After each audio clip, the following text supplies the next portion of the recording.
New York, Muqdisho, Maralagada Trump ee Florida, Hargeysa ilaa Djibouti ayaa maanta laga dhowrayaa wacasha qusaysa halka ay toddobaadkan bilowga caga dhigan karto. Qadiyadda aqoonsiga Somaliland ee dhex mushaaxaysa badweynta diblomaasiyadeed oo dad badan isweydiinayo haddii ay badqab kaga talaabi karto.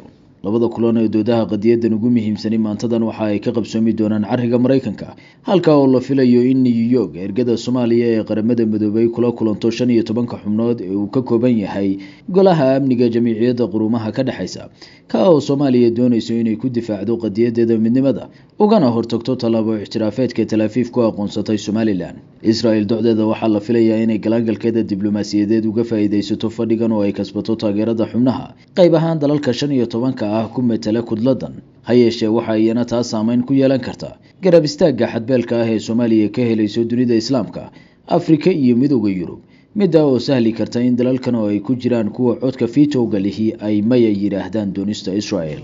Kulanka golaha ammaanka qaramada midoobay waa mid ahaan fadhiyada jaangooyin kara jihada ay aadi doonto qadiyadda aqoonsiga ee Somaliland.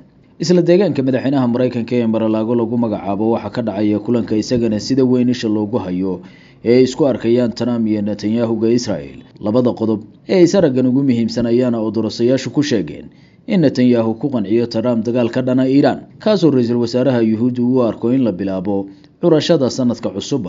maalmo ka hor ayaa la wariyay macluumaadka quseeya doonista Bibi ee ah abaabulkiisa dagaalka Iran, kaasoo uu doonayo markan in Mareykanku kaalin toos ah ka qaato.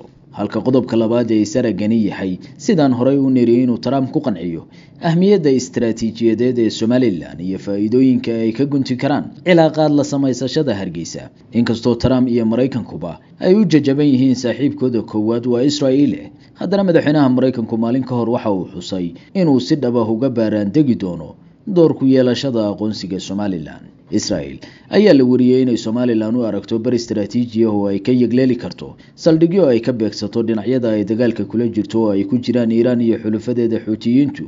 Wargeysyada Israel lafahaantooda ayaa qiray inay Tel Aviv u aragto bar istiraatiijiyad docdooda uga fudud beegsiga dhinacyadan gulufku kala dhaxeeyo.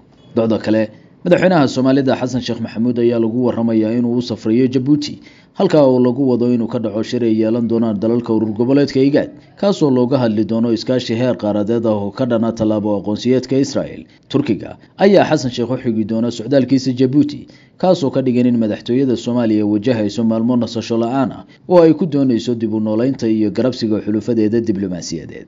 halka docda kale Hargeysa iyana ku hawlan tahay meelaynta aqoonsigeeda dhawaangalka ah ku dadaalayso helista dalal hor leh oo iyana ha yiraahdo ixtiraafka iyo inay Israel garab uga noqoto culeysyada diblomaasiga ah ee ay ka wajahayso talaabadan.